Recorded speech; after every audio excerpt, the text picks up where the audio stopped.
You feel so good. You have such a baseline level of health. You don't want to go back to feeling sick. It becomes very easy to maintain. Well, a warm welcome to you all. This video is about how you can make metabolic gains even if you're not quite ready for carnivore. I'm JJ, I'm a life coach, and I eat mostly meat. I'm Eric, I'm a novelist, and I eat beef, bacon, butter, eggs, and coffee. Now, this subject came up. We get people every now and again who are not, in our comments, who are not quite ready to start carnivore. And they have some great questions.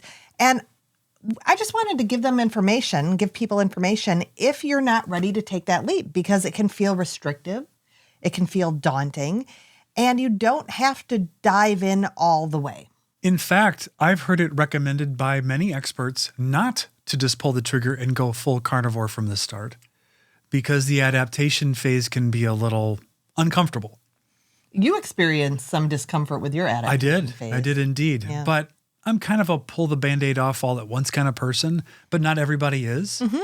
And you can make extraordinary progress without going full carnivore. Yes. So we are not health experts. We've said this before. We're not doctors, nurses, health experts in any way.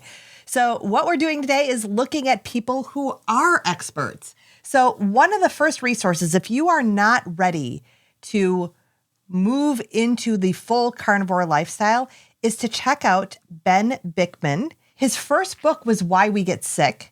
And he just recently came out with the book, How Not to Get Sick. And this is the one that gives you guidance on improving your insulin, basically, and your metabolic issues, which he believes are the root cause of most of our disease. So if you're familiar with Ben Bikman, he has these pillars for an insulin-lowering diet and lifestyle. So in this book, he goes through that a little bit through the science section, especially around watch the clock, which is fasting, intermittent fasting.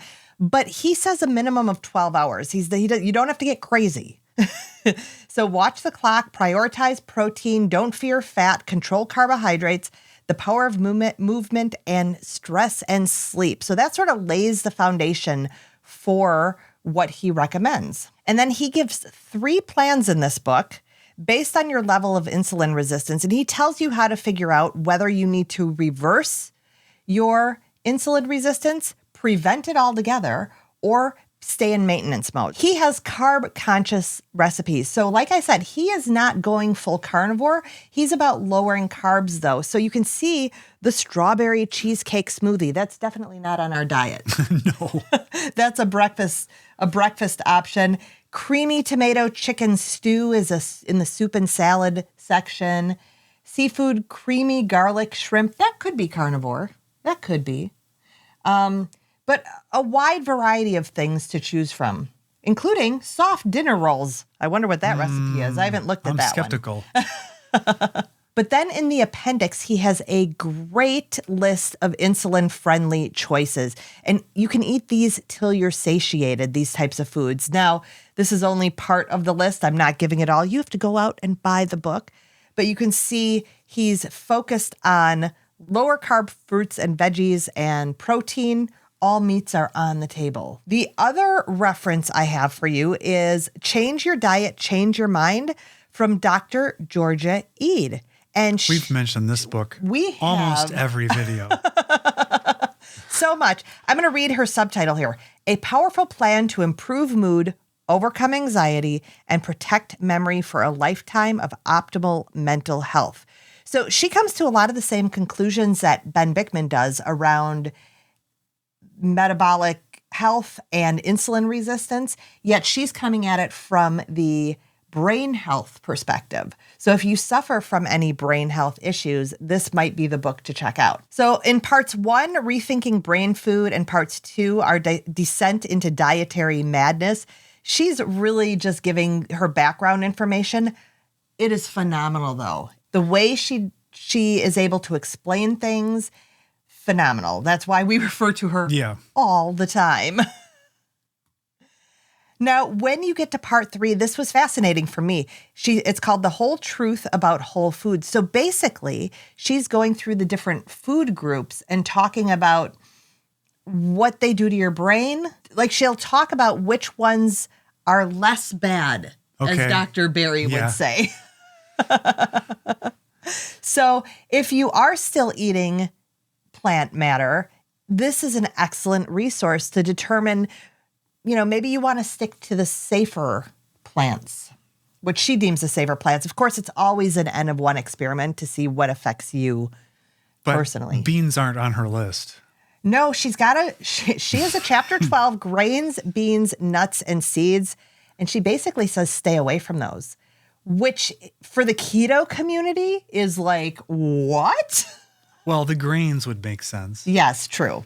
But the beans and nuts, well, we had the nut station in our kitchen. We did. And the nut station was not a healthy choice for me. And it wasn't a good one for you either. No, it really wasn't. And I'm going to let her tell you all about why and all the anti-nutrients that are in that specific food group, even though it's not its own food group. It is for her. Now, part 4 is her approach to brain health. She calls it the quiet diet. So basically, it's those foods that allow your brain to be quiet. It quiets the inflammation, quiets the insulin response. Bring it down. Bring it down. Oh, but you can see here she has a quiet paleo, quiet keto, and quiet carnivore. So again, if you're not ready to dive all the way in, she has these different levels for you. And I just think it's phenomenal information. And she is really about meeting people where they are at. Because especially with mental health issues, diving into carnivore can just be too Didn't much. she have a vegetarian section? Like, if you insist on being vegetarian, here's how to kind of approach it. I think she does, yes. So yes. It's obviously heavy on olive oil and stuff like that in order to get the fats in. Mm-hmm. Yeah. I don't remember because I skipped that part because it didn't interest me. It did not. No. It was not relevant. And I think this book just came out earlier this year, too. Yeah. So these are both kind of hot off the presses. And then I just wanted to share as well that she has meal plans and recipes just like Ben did.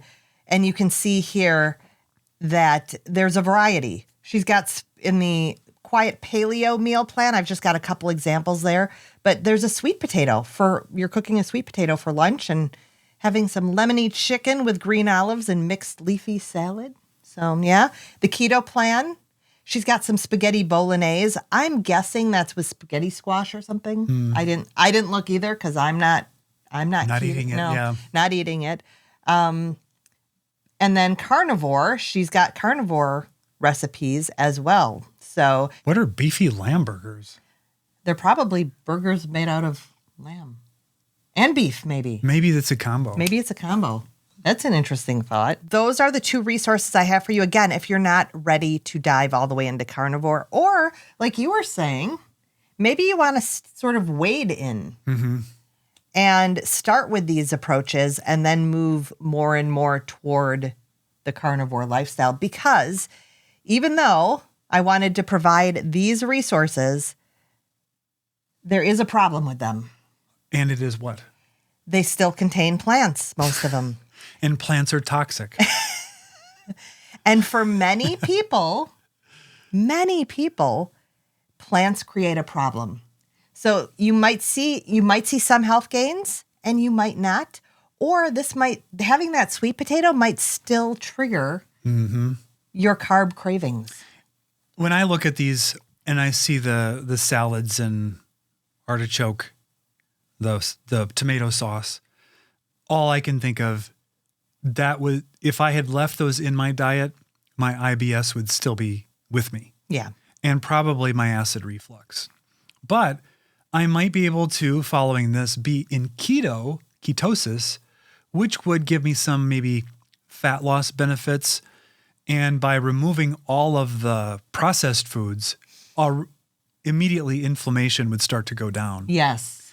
So I think depending on where you're at in your health situation, someone who's young, relatively healthy, or hasn't developed all of the autoimmune issues and other complications, it makes total sense to start with paleo/keto because that might be all you need. And you may be able to buffer the plant toxins okay. Yeah. Whereas others, as we get a little more advanced in age or in dysregulation, we simply have to eliminate those things in order to derive the benefits. And you brought up a good point about no autoimmune issues. If you have autoimmune issues, I'm sorry, you probably just need to bite the bullet and eat carnivore. It's the most direct path. Yeah, it is. It is. But it isn't an easy thing to just change your diet dramatically. If you're used to eating carbs all the time, Yeah. it's hard to even get your mind around what life would be like and how would you do that for the long term. Yeah. So how do you answer that question? Now that you're on this side of it, what's it like to be mostly meat? Yeah. Yeah. How hard is it to maintain? It's pretty easy. And that's again the thing that I think is a blessing about carnivore is number one, you said it's self-correcting. If you go off the rails, you probably aren't going to feel as good and you're going to want to go back onto the plan. Yeah. So it is self-correcting. And number two, you just don't tend to have these cravings when you cut them out of your diet completely. You aren't usually craving these types of foods. So, and number three, you feel so good. You have such a baseline level of health. You don't want to go back to feeling sick. It becomes very easy to maintain. And it sounds crazy. Yep. We know it sounds crazy. And yet you will hear carnivore after carnivore after carnivore tell you those same things. The resources are Ben Bickman's How Not to Get Sick and Georgia Eads' Change Your Diet, Change Your Mind. Excellent reads. Also would be good for people who might be interested in asking you questions about the lifestyle, but they're not ready yet or they're a vegetarian. It might be also a good little... give them to your family members who aren't carnivore and you want to kind of encourage them down that path or toward keto. They can start to understand. I mean, obviously, if somebody gifts you a book about diet, it's kind of an insult. No, there definitely needs to be an opening. Hey, I think you need this, bro. Like, I've had a conversation with a friend. She was very interested. She's not gone into carnivore at this point, but she approached me. She was open. And so if she brought up the topic again, I would and she's a reader, I would probably recommend these books to her and say, yeah, I know it's a tough sell to go carnivore, but why don't you check out this book? Obviously, there's tons of YouTubers who can also help you down this path if you're not quite ready to go full on carnivore. And the number one is the one you've already seen and the one that you were watching before you saw our faces off to the side, which is Dr. Berry. Yes. I binged Dr. Berry to build beliefs for 2 or 3 weeks leading into my decision to move into carnivore. Just binge Berry. And then watch all of our videos to see what life is like on the other side. The good and the challenges.